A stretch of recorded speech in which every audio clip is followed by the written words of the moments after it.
Thank you, Chairman Thune, and thank you to all the witnesses here today. You know, support of local media means we need media in our communities reporting on local events and stories of local interest, not prepackaged stories that don't reflect the community. Now, I understand the claim that the number of hours of news is increasing, but more is not always better. One data point is illustrative. On May 6th of this year, the United Nations Chartered Panel of Scientists released a critical report warning that 1 million animal and plant species are threatened with extinction because of destructive human activity, including climate change. And on that same day, baby Archie was born to Prince Harry and Duchess of Sussex.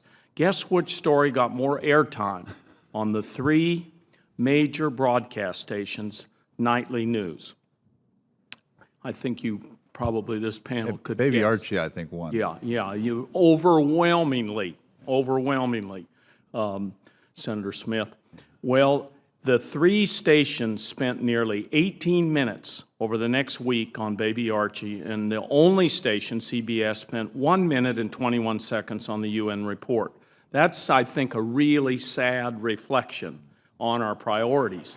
This is an even more interesting little graph here. Here you have ABC News and the 1 week of royal baby coverage. Now here we're talking a whole year. This is 1 week of coverage of the baby. This is an entire year of climate change, 2018. So 7 minutes versus 6 minutes. So we're in a situation where the media is not focusing on the existential issue that's facing us. And for sure, the media, especially the journalists, are up against tough challenges these days. The President continues his attacks on fake news, by which he means that news that does not flatter him. Ownership of major news media outlets is dwindling to record low numbers. All of this has a chilling effect on a free and robust press. We must continue to have newsrooms that pursue investigations of public interest, free of worry that the FCC will pull their license for no good reason, or that the Department of Justice will be pressured to rule against them.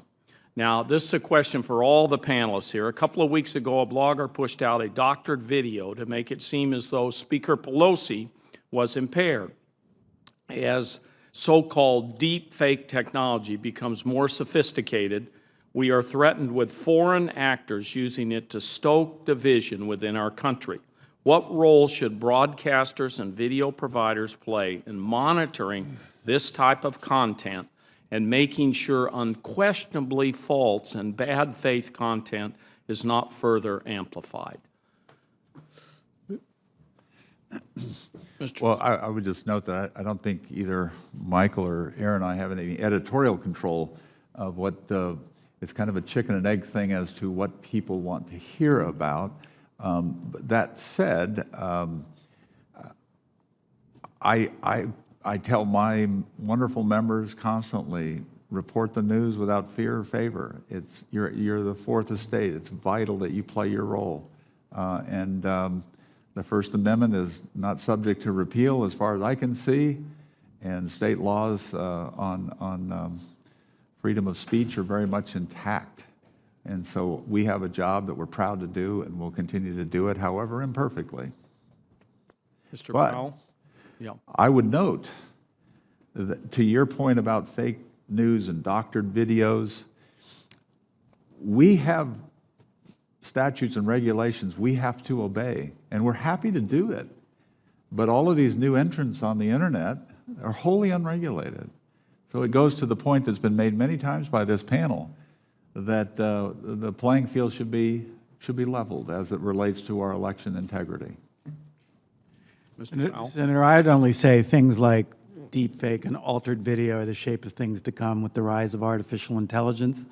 It's a sad state of affairs, and I think that any publisher that puts up content should accept certainly a moral, ethical, and professional obligation to try to weed out such things to the extent that they're able to determine them.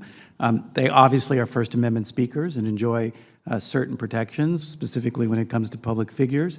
But nonetheless, I think if our society is going to navigate the torrent of this kind of stuff that's to come, we all have to accept some responsibility for it.